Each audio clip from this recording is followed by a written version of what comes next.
તો આજે આપણે 8085 માઇક્રોપ્રોસેસરનો લોજિકલ બ્લોક ડાયાગ્રામ જે છે એના વિશે વાત કરવાના છીએ. આ પ્રશ્ન અગત્યનો એટલા માટે છે કારણ કે દર વર્ષે જીટીઓમાં પૂછાતો રહેલો છે, બરાબર છે. તો હવે આપણે આગળ વધીએ એ પહેલાં તમને એ જણાવું કે આપણે આ જે લોજિકલ બ્લોક ડાયાગ્રામ છે આટલો, બરાબર, તે અત્યારે સ્ક્રીન ઉપર દેખાય છે. અત્યારે આવી રીતના પોર્ટ્રેટ મોડની અંદર જ શીખવો પડશે, બરાબર છે, કારણ કે લેન્ડસ્કેપ મોડની અંદર એ પૂરેપૂરો નથી આવતો.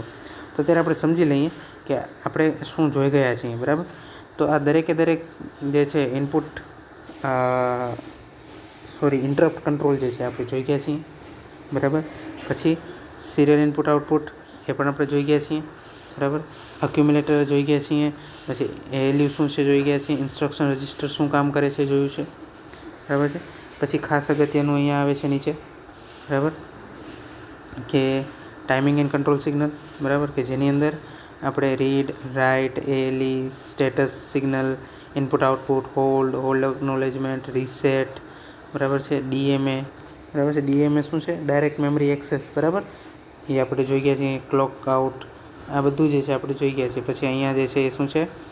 ક્રિસ્ટલ ઇનપુટ છે, તો આ આપણે જોઈ ગયા છીએ. હવે અહીંયા આવે છે રજિસ્ટર્સ, બરાબર છે.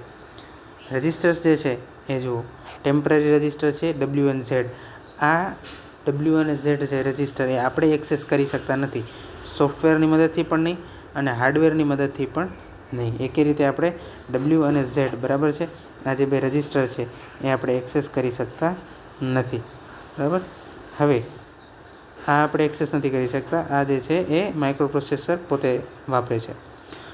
હવે બાકીના જે છે આ રજિસ્ટર, બરાબર છે, બીસી, ડીઈ અને એચએલ, આ 6 રજિસ્ટર આપણે યુઝ કરી શકીએ છીએ. સ્ટેક પોઇન્ટર અને પ્રોગ્રામ કાઉન્ટર, આ બે 16 બીટના રજિસ્ટર છે. હવે જો તમે અહીંયા જુઓ કે આ ઉપરના જે દરેક રજિસ્ટર જે છે ને એ કેટલા બીટના છે? 8 બીટના છે. નીચેના 3 રજિસ્ટર 16 બીટના છે. હવે આ તો આપણે ઉપયોગ નથી કરી શકતા, બરાબર, આ જે છે, બરાબર, એનો આપણે ઉપયોગ નથી કરી શકતા. પણ આ જે બીસી, ડી અને એચએલ જે છે ને એનો આપણે ઉપયોગ કરી શકીએ છીએ. હવે બી રજિસ્ટર જે છે એ કેટલાનું છે? 8 બીટનું છે. સી 8 બીટનું છે. પણ સમજો કે મને જોઈએ છે 16 બીટનું એક આખું રજિસ્ટર, બરાબર. તો હું આ બી અને સીને કમ્બાઈન કરીને 16 બીટનું રજિસ્ટર પણ બનાવી શકું છું, બરાબર. એ કેવી રીતે બનાવશું, કેવી રીતે આપણે બે રજિસ્ટરને કમ્બાઈન કરી શકીએ છીએ એ આપણે આગળ શીખશું. એવી રીતના આપણે ડી અને ઈને પણ કમ્બાઈન કરી શકીએ છીએ. એવી રીતે આપણે એચ અને એલને પણ કમ્બાઈન કરી શકીએ છીએ. સ્ટેક પોઇન્ટર આપણે જોઈ ગયા છીએ. સ્ટેક પોઇન્ટર શું સ્ટોર કરે છે કે મેમરીમાં છેલ્લે કયો ડેટા જે છે એ આવ્યો છે, બરાબર, એનું એડ્રેસ જે છે એ સ્ટેક પોઇન્ટર સ્ટોર કરે છે. પ્રોગ્રામ કાઉન્ટર શું સ્ટોર કરે છે? આપણા એક્ઝામમાં પણ આ પ્રશ્ન હતો, તો કે છેલ્લે હવે પછી જે ઇન્સ્ટ્રક્શન એક્ઝિક્યુટ થવાની છે, બરાબર, પ્રોગ્રામ કાઉન્ટર શું સ્ટોર કરે છે? તો કે હવે પછીની જે નેક્સ્ટ ઇન્સ્ટ્રક્શન જે છે જે એક્ઝિક્યુટ થવાની છે, બરાબર છે, એનું એડ્રેસ જે છે એ કેનામાં હોય છે? પ્રોગ્રામમાં, બરાબર, પ્રોગ્રામ કાઉન્ટરમાં, બરાબર. એટલે સમજો કે અત્યારે આ ટોટલ 1 2 3 4 5 6 લાઈનનો આ પ્રોગ્રામ છે. હવે આ ત્રીજી લાઈન જે છે, બરાબર છે, આ ત્રીજી લાઈન એ એક્ઝિક્યુટ થઈ ચૂકી છે, બરાબર. આનું એડ્રેસ છે સમજો 00 હેક્સ, 01 હેક્સ, 02 હેક્સ, 03, 04, 05 હેક્સ, બરાબર. આવી રીતના દરેકે દરેક લાઈનના એડ્રેસ છે. દરેકે દરેક લાઈન આ એડ્રેસ ઉપર સ્ટોર થયેલી છે. તો સમજો કે આ જે છે ત્રીજા નંબરની લાઈન કે જેનું એડ્રેસ 02 છે એ એક્ઝિક્યુટ થઈ ગઈ છે, બરાબર. તો પ્રોગ્રામ કાઉન્ટરની અંદર કઈ લાઈનનું એડ્રેસ હશે? તો કે પ્રોગ્રામ કાઉન્ટરની અંદર હશે એડ્રેસ 03, એટલે કે પ્રોગ્રામ કાઉન્ટરની અંદર શું સ્ટોર થયેલું હશે? 03, બરાબર છે. તો આપણે સમજવાનું છે. તો આ જે છે એ આખો બ્લોક ડાયાગ્રામ છે, બરાબર છે. હવે એ બ્લોક ડાયાગ્રામની અંદર આપણે શું જોવાનું છે, બરાબર, શું સમજવાનું છે એ હવે નીચે આની અંદર આવે છે, બરાબર છે, થિયરીની અંદર. તો આપણે એ જોઈએ. તો સૌથી પહેલાં આવે છે રજિસ્ટર્સ, બરાબર. એની અંદર આવે છે સૌથી પહેલાં અક્યુમ્યુલેટર, જે આપણે જોઈ ગયા હતા. સામાન્ય હેતુક રજિસ્ટર્સ, બરાબર, એ 8 બીટના બીસી, ડી અને એચએલ આવેલા છે, જે આપણે જોયા. તેઓની જોડીનો ઉપયોગ કરીને 16 બીટ રજિસ્ટર બીસી, ડી અને એચએલ પણ બને છે, બરાબર. એટલે બી અને સી જ જોડાઈ શકે છે, એવું નથી પછી કે તમે બીને ડી સાથે જોડો અને ઈને તમે એચ સાથે જોડો ને, બરાબર, એવી રીતના નહીં થઈ શકે, બરાબર. તમે બીસી, ડી અને એચએલ એ જ પેર બનાવી શકો છો 16 બીટ માટે, 16 બીટનો ડેટા સંગ્રહ કરવા માટે. પછી આવે છે પ્રોગ્રામ કાઉન્ટર, બરાબર છે. પ્રોગ્રામ કાઉન્ટર મેં જે પ્રમાણે કીધું, હવે પછી એક્ઝિક્યુટ થવાની હોય તે ઇન્સ્ટ્રક્શનનું એડ્રેસ ધરાવે છે. પછી સ્ટેક પોઇન્ટર, તો સ્ટેક પોઇન્ટર શું છે, તો કે સ્ટેક ટોપનું એડ્રેસ ધરાવે છે. સ્ટેક એ લીફો રેમ છે, જે ડેટાને પ્રોગ્રામના એક્ઝિક્યુશન દરમિયાન હંગામી ધોરણે સેવ કરે છે. એટલે લીફો એટલે શું? લીફો એટલે લાસ્ટ ઇન ફર્સ્ટ આઉટ, બરાબર છે. એનો દરેકનો પહેલો અક્ષર LIFO, last in first out. એટલે જુઓ, સમજો કે આ આખું મેમરી છે, બરાબર. આ આખી મેમરી સ્ટેક છે, બરાબર. આખી રીતના આવો. હવે એની અંદર અલગ અલગ સ્ટેક છે કે ભાઈ આ જે છે આની અંદર તમે મેમરી સ્ટોર કરી શકો છો, બરાબર. કે આ પહેલો સ્ટેક, આ બીજો, ત્રીજો, એવી રીતે. હવે સમજો કે નીચેનો સ્ટેક મેમરી કેવી રીતે ભરાશે, તો કે નીચેથી ભરાશે, બરાબર છે. પહેલો સ્ટેક ફૂલ થઈ ગયો, પછી એની ઉપરનો સ્ટેક ફૂલ થશે, પછી એની ઉપરનો, પછી એની ઉપરનો, બરાબર. એવી રીતના ભરાતો છેક ઉપર સુધી ભરાશે. લાસ્ટ ઇન ફર્સ્ટ આઉટ એટલે સૌથી છેલ્લે કયું ખાનું ભરાશે, તો કે આ ટોપવાળું ભરાશે. તો લાસ્ટ ઇન એ જ થયો કહેવાય ને. લાસ્ટ ઇન એટલે કે તમારા મેમરી સ્ટેકની અંદર સૌથી છેલ્લે ઇનપુટ શું આવ્યું, તો કે ઉપર જે ઉપરનો સ્ટેક ભરાયેલો છે એ ઇનપુટ આવ્યું છે, એટલે કે લાસ્ટ ઇન છે. તો સૌથી પહેલાં નીકળશે કોણ, તો કે એ જ નીકળશે ને જે છેલ્લે આવ્યું છે. એવું તો નથી કે આપણે નીચેથી આને કાઢશું, બરાબર. તો લાસ્ટ ઇન ફર્સ્ટ આઉટ એટલે લીફો પ્રિન્સિપલ ઉપર જે છે માઇક્રો પ્રોસેસર જે છે 8085ની રેમ કામ કરે છે, બરાબર. અને એ સ્ટેક ટોપનું એડ્રેસ ધરાવે છે. એટલે શું, તો કે જો એનો અર્થ એ છે કે આ જે સ્ટેક છે, બરાબર, એની અંદર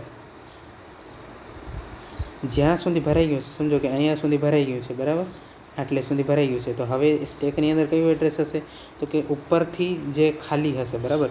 ઉપરથી જે ખાલી હશે એ સ્ટેકનું એડ્રેસ જે છે એ સ્ટેક પોઇન્ટરની અંદર હશે, બરાબર. એ સમજવાનું છે. હવે સૌથી અગત્યનો આવે છે ફ્લેગ રજિસ્ટર. ફ્લેગ રજિસ્ટર જે છે એ ફ્લેગ રજિસ્ટર એ 8 બીટ રજિસ્ટર છે અને કન્ડિશનલ કોલ જમ્પ દ્વારા ઉપયોગમાં લેવાતા 1 બીટના 5 ફ્લેગ ધરાવે છે. હવે કન્ડિશનલ કોલ અને જમ્પ શું છે, બરાબર, એ આપણે જ્યારે પ્રોગ્રામિંગ શીખશું ત્યારે જોશું. પણ આની અંદર જે સમજવાનું એ છે કે આ ફ્લેગ રજિસ્ટર જે છે, બરાબર, ફ્લેગ રજિસ્ટર જે છે કેટલા બીટનો છે, 8 બીટનો છે. એટલે એની અંદર 8 ખાના હોવા જોઈએ. તો 1 2 3 4 5 6 7 ને 8, ઓકે. હવે ફ્લેગ રજિસ્ટર જે છે એ એક્યુમ્યુલેટરની અંદર જે જવાબ સ્ટોર થયેલો છે, બરાબર, એ કેવા પ્રકારનો છે એ દર્શાવે છે, બરાબર. કે એક્યુમ્યુલેટરની અંદર જે જવાબ સ્ટોર થયેલો છે એનું નેચર, એની પ્રકૃતિ કેવી છે, એની કેરેક્ટરિસ્ટિક કેવી છે એ દર્શાવે છે, બરાબર. સૌથી પહેલો જે છે એક સાઇન ફ્લેગ છે, બરાબર છે. સૌથી પહેલે છે સાઇન ફ્લેગ. સાઇન ફ્લેગ એટલે શું, તો કે એક્યુમ્યુલેટરની અંદર, બરાબર, જે આન્સર, બરાબર, જે આન્સર સ્ટોર થયેલો છે એ પોઝિટિવ છે કે નેગેટિવ છે, બરાબર. જો એક્યુમ્યુલેટરની અંદર સ્ટોર થયેલો જવાબ પોઝિટિવ હશે તો સાઇન ફ્લેગ કેવો હશે, 0. અને જો નેગેટિવ હશે જવાબ તો સાઇન ફ્લેગ એટલે કે આ પર્ટિક્યુલર 1 બીટ એ 1 હશે. 0 ફ્લેગ એટલે કે જો એક્યુમ્યુલેટર જે છે એની અંદર સ્ટોર થયેલી સંખ્યા અથવા તો જે જવાબ છે એ જો 0 હશે, બરાબર, તો 0 ફ્લેગ શું હશે, 1. એટલે કે સમજો કે એક્યુમ્યુલેટર છે એની અંદર જે છે એ 0 છે, બરાબર. એનો મતલબ શું છે, તો કે 0 ફ્લેગ જે છે એ 1 થશે, બરાબર. 0 ફ્લેગ શું પૂછે છે કે શું એક્યુમ્યુલેટરની અંદર જે જવાબ સ્ટોર થયેલો છે એ 0 છે, તો કે હા. એક્યુમ્યુલેટરની અંદર જે જવાબ સ્ટોર થયેલો છે એ 0 છે, હા એટલે યસ, એટલે કે 1, બરાબર. જો એક્યુમ્યુલેટરની અંદરનો જવાબ 0 હશે તો 0 ફ્લેગ 1 હશે, નહીંતર એ 0 હશે. પછી આવે છે ઓક્ઝિલરી કેરી ફ્લેગ. હવે ઓક્ઝિલરી કેરી ફ્લેગ ને કેરી ફ્લેગ આપણે બે એકસાથે સમજશું. એના સિવાય આપણે પેરિટી ફ્લેગ સમજીએ. સમજો કે આ એક્યુમ્યુલેટર છે એની અંદર જવાબ સ્ટોર થયેલો છે 1 0 1 1 1 0. પેરિટી ફ્લેગ શું દર્શાવે છે, તો કે આ જે એક્યુમ્યુલેટરની અંદર જે જવાબ સ્ટોર થયેલો છે ને એની અંદર જે 1ની જે સંખ્યા છે એ એકી છે કે બેકી છે, બરાબર. જો એક્યુમ્યુલેટરની અંદર જે જવાબ સ્ટોર થયેલો છે એ જવાબની અંદર જે 1 છે, 1, એની સંખ્યા જો એકી હશે, એકી એટલે 1 3 5 વગેરે, તો પેરિટી ફ્લેગ કેવો થઈ જશે, 0. પણ જો એક્યુમ્યુલેટરની અંદર જે જવાબ સ્ટોર થયેલો હશે બરાબર, જે જવાબ સ્ટોર થયેલો છે એની અંદર જે 1 છે એની સંખ્યા જો બેકી હશે તો પેરિટી ફ્લેગ શું થશે? 1. બરાબર છે. હવે જુઓ, અત્યારે જે આની અંદર સ્ટોર થયેલો છે, બરાબર, અત્યારે જે જવાબ સ્ટોર થયેલો છે એ શું છે? 1 0 1 1 1 0. તો આની અંદર એકની સંખ્યા કેટલી છે? તો ગણો, 1 2 3 અને 4 છે. એટલે એક કુલ કેટલી વખત આવ્યા છે જવાબમાં? 4. 4 એટલે કેવી સંખ્યા? બેકી સંખ્યા. બરાબર, તો પેરિટી ફ્લેગ શું થઈ જશે? 1. બરાબર છે, કારણ કે ઇવન પેરિટી એટલે તો કે એક્યુમ્યુલેટરની અંદર જે જવાબ છે, બરાબર, એની અંદર એકની સંખ્યા બેકી છે. અને ઓડ પેરિટી એટલે તો કે એક્યુમ્યુલેટરની અંદર જે જવાબ સ્ટોર થયેલો છે એની અંદર એકની સંખ્યા કેટલી છે? એકી છે. બરાબર, તો આ સિમ્પલ છે. હવે જો આપણે ઉદાહરણથી ફટાફટ સમજીએ તો આપણને તરત ખબર પડી જાય. જેમ કે એની અંદર છે 1 1 1 0 1 1 0. તો આની અંદર એકની સંખ્યા કેટલી છે? 3 ને 2 5. બરાબર, તો પેરિટી ફ્લેગ શું થશે? અહીંયા પેરિટી ફ્લેગ 0 થશે. શા માટે? કારણ કે ઓડ પેરિટી. ઓડ પેરિટી એટલે એકની એકી સંખ્યા. બરાબર, તો અહીંયા જે છે કુલ 5 1 છે, એના માટે પેરિટી 0. અને જો એક્યુમ્યુલેટરની અંદર આવી રીતનું હોય 1 1 1 0 0 1 1 1, તો અહીંયા કુલ કેટલા 0 છે? કુલ છે 6 0. 6 એટલે બેકી સંખ્યા. એટલે બેકી સંખ્યા છે એના માટે, એટલા માટે પેરિટી અહીંયા શું થશે? પેરિટી બીટ અહીંયા થઈ જશે 1, કારણ કે ઇવન પેરિટી છે. ઇવન પેરિટી એટલે એકની સંખ્યા બેકી છે. બરાબર, તો આવી રીતના આપણે અહીંયા સમજી શકીએ છીએ. હવે આવે છે ઓક્ઝિલરી કેરી અને કેરી. હવે જો કેરી ફ્લેગ જે છે એ 8 બીટના સરવાળાનો ઓવરફ્લો છે. બરાબર છે, એ દર્શાવે છે. હવે ઓક્ઝિલરી કેરી અને સૌથી પહેલાં તો એ વાત સમજી લો કે પહેલાં આપણે ચાલો ઓક્ઝિલરી કેરી અને કેરી સમજી લઈએ. હવે ઓક્ઝિલરી કેરી એટલે શું? તો કે જુઓ, સમજો કે આપણે સરવાળો કરવો છે. કેરી અને ઓક્ઝિલરી કેરી હંમેશા ક્યારે આવશે? કેરી અને ઓક્ઝિલરી કેરી હંમેશા ક્યારે આવશે? જ્યારે આપણે સરવાળો કે બાદબાકી કરશું ત્યારે. બરાબર છે. હવે જો ઓક્ઝિલરી કેરી જનરલી અહીંયા લખેલું છે કે જેવી રીતે સિવાય બીટ એટલે કે ઓક્ઝિલરી મેઇન કેરી, બરાબર, એ 7ના સ્થાનનો ઓવરફ્લો છે, તેવી રીતે ઓક્ઝિલરી કેરી એ બીટ 3ના સ્થાનનો ઓવરફ્લો છે. એટલે જો ટોટલ સમજી લો કે 8 બીટનો આપણે છે, 2 સંખ્યા છે અહીંયા નીચે જ છે, અને એ સંખ્યાનો આપણે શું કરવો છે? સરવાળો. તો જો દરેકને આપણે નામ આપી દઈએ. આ 0 બીટ, પહેલું, બીજું, ત્રીજું, ચોથું, પાંચમું, છઠ્ઠું અને સાતમું. બરાબર, હવે કેરી ફ્લેગ 1 ક્યારે થશે? જ્યારે આ જે 7મું બીટ છે, બરાબર, એના કારણે, એટલે કે આ 7મા બીટનો જે સરવાળો છે, બરાબર, આ 7મા બીટનો જે સરવાળો છે એના કારણે આગળ કેરી આવશે, તો સિવાય કેરી બીટ 1 થશે.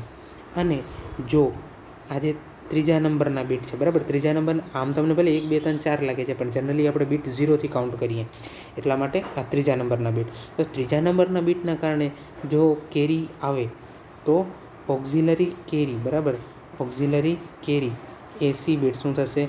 1 થશે. તો હવે અહીંયા સરવાળામાં જુઓ, અહીંયા સરવાળામાં તમે જોઈ શકો છો કે આજે આ ત્રીજા નંબરનો જે બીટ છે એનો સરવાળો તમને અહીંયા એક કેરી આપે છે, એટલે ઓક્ઝિલરી કેરી ફ્લેગ 1 થશે. અને અહીંયા જુઓ તમે કે 7મા બીટનો જે સરવાળો છે એ પણ તમને અહીંયા, બરાબર છે, કેરી આપે છે. બરાબર, આ જ સીધું નીચે આવી ગયું છે, તો એના કારણે કેરી ફ્લેગ જે છે એ પણ 1 થશે. બરાબર, હવે સમજી લો કે ભાઈ આ અહીંયા 0 છે, બરાબર, અહીંયા જે છે એ 0 છે, તો અહીંયા આવશે, આ નહીં આવે, બરાબર, અહીંયા કેરી નહીં આવે. એટલે કહેવાનો અર્થ એ છે કે આ જે તમારું ત્રીજું બીટ છે, બરાબર, એના કારણે શું આગળ કેરી આવે છે? બરાબર છે. બરાબર છે, હું શું કહું છું કે ધારો કે અહીંયા આ 1 નથી, બરાબર, અહીંયા 0 છે,